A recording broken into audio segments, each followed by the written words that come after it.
This is SSPTV News, brought to you by Samsung Productions and the Hazleton Standard Speaker. Ringing in the new year with roses. We'll check out some of the sights of the 2017 Rose Bowl Parade thanks to some local Penn State fans next on SSPTV News. Happy New Year. I'm Ken Karen. I hope you had a great holiday, and this is SSPTV News, your place for 24 hours of your hometown news and information. Tonight we begin our first broadcast of the new year with a new look and a new name, SSPTV News. We wanted to freshen things up for the new year while still bringing you the latest news and information from SSPTV and our media partner, the Hazleton Standard Speaker. Remember that you can watch SSPTV News via live stream at our website, ssptv.com, and be sure to like us on Facebook at SSPTV News. Thank you for your continued support. We look forward to another great year of serving you, our viewers, in 2017.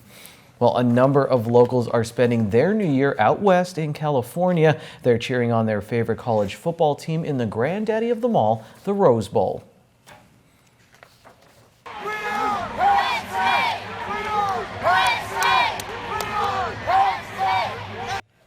That was the scene earlier today in Pasadena, California at the 128th Annual Tournament of Roses Parade. Penn State is facing the University of Southern California in the Rose Bowl game this evening. Special thanks to Lisa Gardner from Kingston, PA, who is in California with Michael Horan and Samantha and Austin Gardner. Lisa, a true Penn State fan, sent us some photos and the "We Are" chant from the Rose Bowl Parade. We also used photos from Paul Clifford, originally from Cunningham, who is CEO of the Penn State Alumni Association. He's been meeting up with local alums, and you can follow his posts via social media. On behalf of SSPTV's Lisa Sugar, Tim Novotny, and me, our totally unbiased sports director, go State, beat the Trojans. In other news, the Pennsylvania State Police are mourning the loss of one of their own. Trooper Landon Weaver was at a home in Juniata Township in reference to a protection from abuse or PFA violation when he was shot and killed around 6:30 p.m. Friday. An overnight manhunt for the suspect, 32-year-old Jason Robeson, ended with Robeson being shot and killed by law enforcement officials. The viewing for Trooper Weaver is scheduled for this Wednesday from noon to 3 p.m. and 5 to 8 p.m. at the Jaffa Shrine Center in Altoona. A funeral service is set for 11 a.m. Thursday at the Jaffa Shrine Center. Memorial contributions may be made in memory of Trooper Landon E. Weaver to Troopers Helping Troopers, 3625 Vartan Way, Harrisburg, PA 17110. Trooper Weaver becomes the 97th member of the Pennsylvania State Police to be killed in the line of duty. He was 23 years old. State police in Frackville are looking for the person or persons responsible for a burglary. It happened around 4 a.m. on Wednesday at a home on East Main Street. According to troopers, the victim, a 78-year-old woman, heard noises inside her residence while she was sleeping. She awoke to find the rear kitchen door leading to her sun porch open and a window on the sun porch forced open. Several drawers and cabinets were found open and appeared to have been rummaged through. The victim also noticed that her checkbooks and cash were missing. Anyone with information on the burglary is asked to call Trooper Roon at the State Police Barracks in Frackville. The Pennsylvania House of Representatives will begin its 201st legislative session for the 2017-18 term tomorrow in Harrisburg. SSPTV's Lisa Sugar recently sat down with State Representative Tara Toohill to talk about the agenda for the new year. Well, with the start of a new year, we thought we'd get an update on where things are in our state legislature. Pleased to welcome State Representative Tara Toohill, who represents the 116th Legislative District. Are you ready for a busy year? We're excited. Happy New Year. We're excited about 2017, and things are looking up, and we're hoping nationally the economy has been doing better, and we're hoping that things in Pennsylvania are going to continue to climb. I guess let's start with the money then. How do things look with the budget process going forward? So once again, we do have a tough budget. There are going to be some areas where we need to make cuts, and we're looking at taking the burden off of the taxpayers and making sure that we're going to be fiscal stewards and take care of your taxpayer money. So we don't want to be putting burden on the taxpayers. Everybody pays really the most that they can pay right now. So going forward, we're looking at areas where there's a ton of spending on welfare. How many people are there and they have the potential to work? We need to move people from welfare to work. That's an area where we can have savings, and those people can actually start putting money back into government, and we can have revenue there instead of a drain on the system. So there's a lot there with welfare to work. There's a lot that we're hoping to do just by cutting areas that we don't need to be putting money into. So looking at this budget, we want to make sure that we are dedicating money for seniors, for disabled people. Last year, disabled children were not getting the waivers they were supposed to get, and there's money that was allocated in the last budget, and those disabled families are supposed to be getting those waivers. And that's a really big problem because we've had an increase in our disabled community, especially with children with autism of different levels.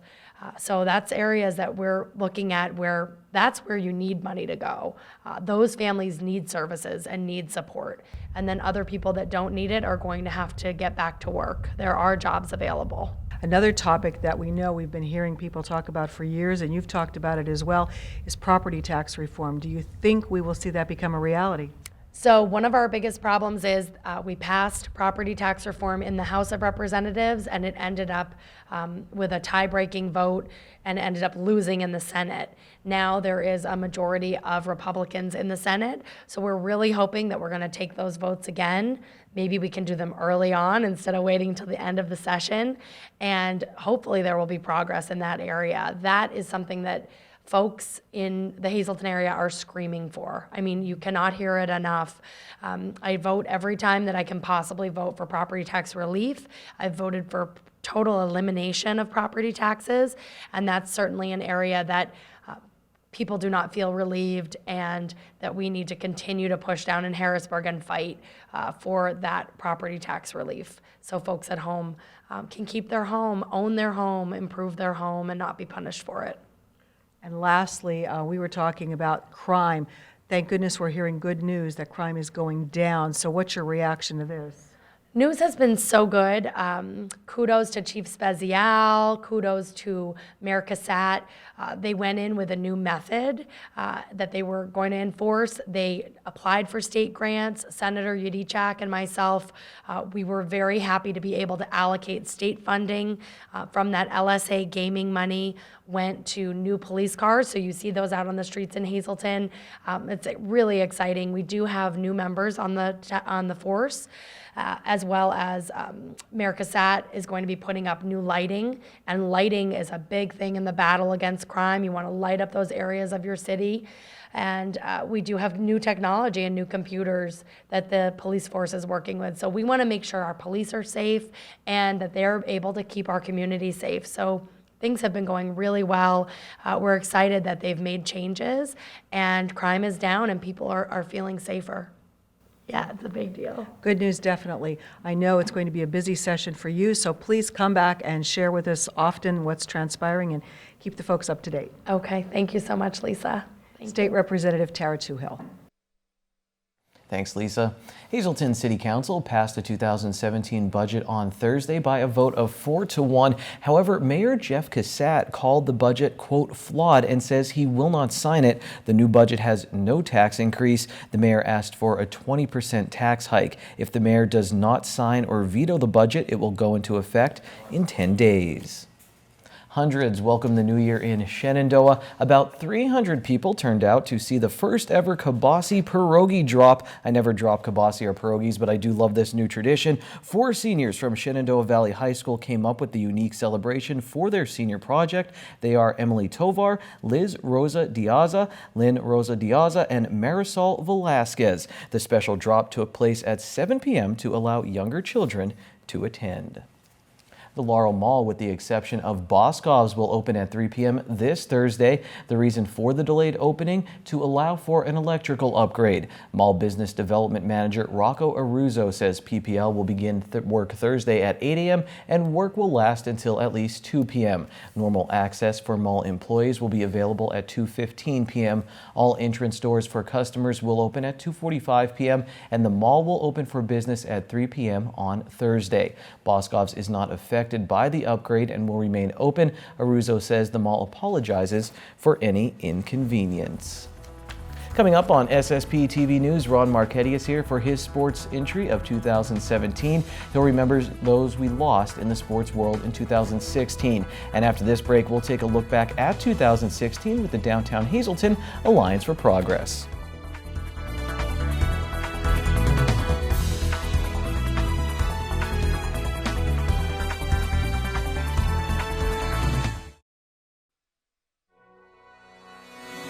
This is SSPTV News, brought to you by Samsung Productions and the Hazleton Standard Speaker.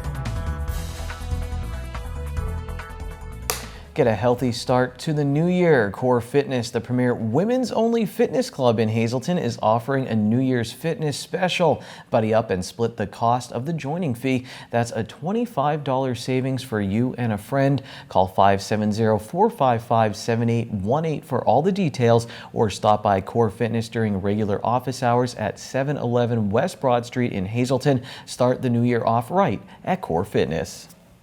I'm pleased to welcome back Krista Schneider. She is the Executive Director of the Downtown Hazleton Alliance for Progress.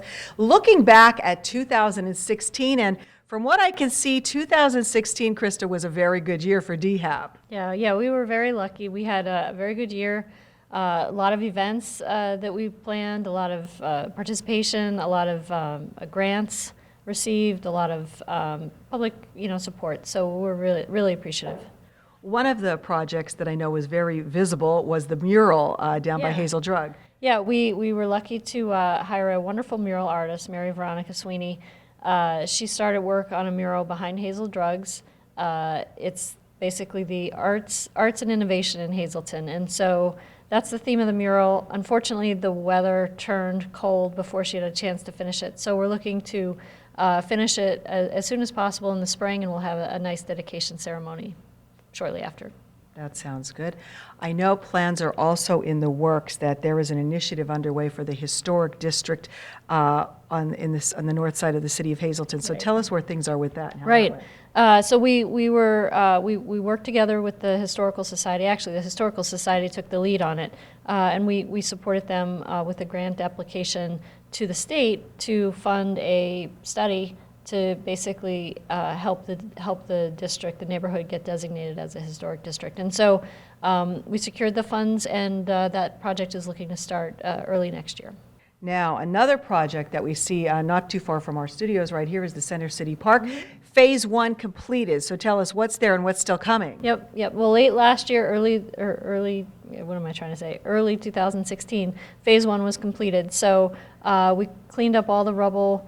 And this was a partnership with the city because it's a city property, city park, but we secured the funds. They cleaned up all the rubble from the remaining building foundation, put in new fill. We have nice grass, and it's clean, it's green, and we have some new street pedestrian ornamental lighting in the park, as well as a Christmas tree that was donated to the city for Christmas decorations and that. So that's phase 1 is now done. We're trying to raise the money now for phase 2, which we're about halfway there. So if we could raise the remaining amount of funding, we'll look to finish the park, hopefully 2017, 2018. All righty, and some facades were also completed this year, and grants for the downtown, so there's a lot of movement. Yeah, we were successful in securing maybe about $1.5 million worth of grant funding for a variety of different projects, all high priority projects that were identified through our strategic planning process. And so those are now in various stages, and we're trying to tackle each one with our partners as we go. Facade money also, we were successful in securing some additional facade money from the First Federal Foundation as well as from the state, and so we've completed now 3 facade projects. We're looking at 2 others that are in design, and we're out for bid, and so we're hoping to do 2 more in 2017. And finally, there are new businesses in the downtown as well. Yeah, over the past 3 years, about 50 new businesses have come into the downtown and about 10 have left, so that's about 40 net increase in businesses, all different sizes, very small, one person office to multiple people. So we're very lucky to have Hazleton. Downtown Hazleton is a desirable place for business. We're very lucky to have the support and the partnerships that we do from, both private and public sides. So, I think as things progress, it'll be even more desirable as time goes by. All right, well, 2016, quite a good year for the Downtown Hazleton Alliance for Progress. Krista will be back talking about future plans for 2017 and many upcoming events that will be coming your way very soon. Time now for weather on SSPTV News.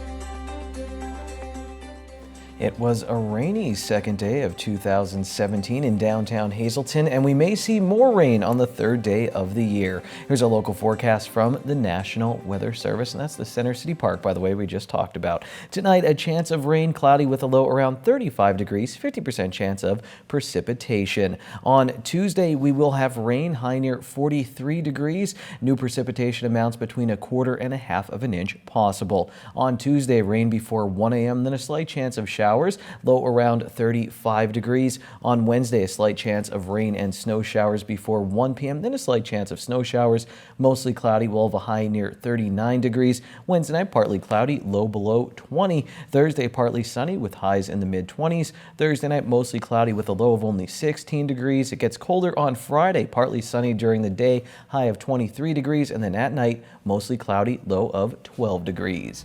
Now it's your midday winning lottery numbers on SSPTV News. Pick 2, 1, 3. Pick 3, 387. Pick 4, 0123. And pick 5, 15552. We have the Sportscast coming up next on SSPTV News.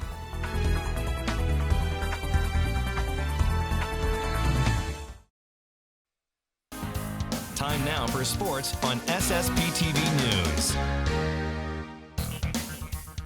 We have a new name and a new logo, and the scoreboard is going to be all new tonight, but some things, they do stay the same. Yep, the Hazleton area Cougars still good at basketball. Demir Faison tossed in 21 points as the Big HA won a big non-league game against Williamsport on Friday. According to our friend Dave Seaman at the Standard Speaker, this game was highly entertaining and a possible preview of what we may see later this year in the District 2/4 6A playoffs. In other action, MMI lost to Lourdes. Here's some wrestling notes from 2016. It was a great year for Hazleton area's Jimmy Hoffman, and he capped it off by winning the 138-pound title at the Bethlehem Holiday Wrestling Classic. He got a pin in the championship bout in 43 seconds. Carson Kinney was second place at 195 pounds, and Jacob Maurer placed 7th at 113. At the Jim Thorpe Christmas Tournament, Mason Madden Edwards and Brady McItavish won gold for Nord Skugel. The Spartans' Owen Boyer and Joe Alexander finished third in their classes. Monoy area's Matt Lewandowski won a title at the Tunkhannock Kiwanis Holiday Tournament, and Colin Fagley was second at 160. Tamaqua Tanner McHugh was third at a tournament in Chambersburg, and the Raiders' Caleb Sell was 7th at 106 pounds. In overtime, Gianna Augusti hit 3 3-pointers to help Marion get a nice non-league win. Monoy area, they beat Schuylkill Haven and Nativity. Top Tamaqua in girls basketball, and after winning 7 straight games, the Wilkes-Barre Scranton Penguins dropped 2 over the weekend, losing to Providence and Binghamton. However, they still hold on to first place in the AHL's Atlantic Division. Ron Marchetti is here now for his first segment of 2017.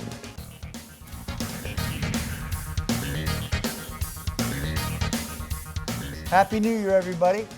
Our first trivia treats of 2017 is a look back at 2016 to remember who we lost during the past year. This is what we do each year at this time. So let's remember as we bid farewell to some of many sports figures who passed away in 2016.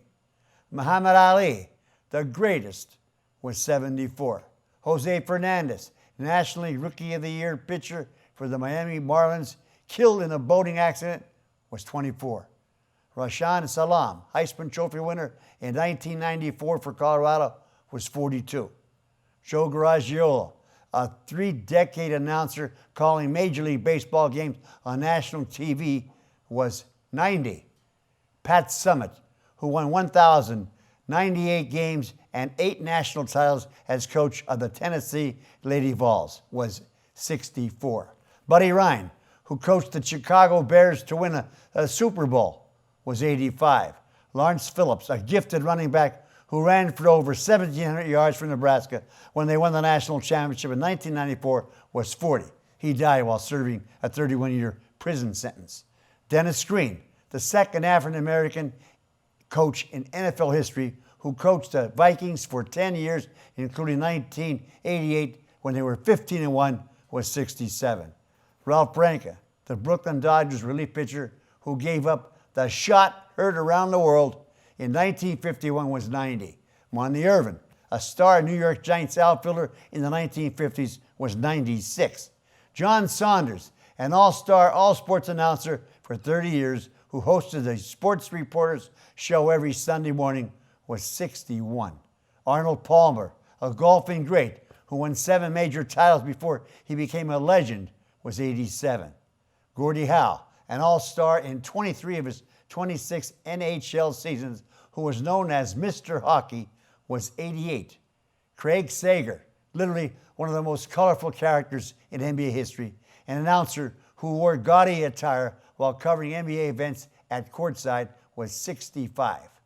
Milt Pappas, a pitcher who won 209 games in 17 years, was 76. Dennis Byrd, great linebacker for the Jets, who was killed in a car accident, was 50. And Lou Michaels, who's in the College Football Hall of Fame and was a kicker in the NFL, was 80. The same Lou Michaels who was to be a main speaker at the Quarterback Club banquet in 1969, but never showed up. Mother of God. An embarrassing moment for the HQC. Have a good year, everybody, and have a good week. Till Friday. Be a good sport. Stay loose. Good evening, everyone, and here's tonight's social news first. Tonight, happy birthday to Debbie Marquez. Love from your family, friends, and all of us here at SSPTV. In our Talk of the Town report, the Olympian Theater, located in Jim Thorpe, will be presenting the premiere of a new original show, As the Matzo Ball Turns, from January 13th through 15th. Tickets are $21.62 in advance or $26.50 at the door. For more information, please call 484-687-3341. And one more quick announcement, the American Cancer Society's Road to Recovery program, which helps drive patients to their potentially life-saving treatments, is now searching for volunteers to provide transportation in Luzerne County. Drivers specifically for the greater Hazleton area are needed. For more info, just call 1-800-227-2345 or visit cancer.org/volunteer. That's tonight's Talk of the Town. SSPTV News would like to send sincere condolences to the family and friends of these recently departed. Margaret Peggy A. Morenson of Freeland. Funeral is Tuesday at 10:30 a.m. from the McHugh-Wilczek Funeral Home. Mass is Tuesday at 11 a.m. in the St. Luke's Lutheran Church. Friends may call Monday from 7 to 9 p.m. Ronald Fiorani of Whitehaven. Services will be held at the convenience of the family and under the direction of the McNulty Funeral Home. And Nicholas Stamatopoulos of Eagle Rock. Arrangements are incomplete and will be announced by the Hazel Chapel of the Cropton Hughes Funeral Home.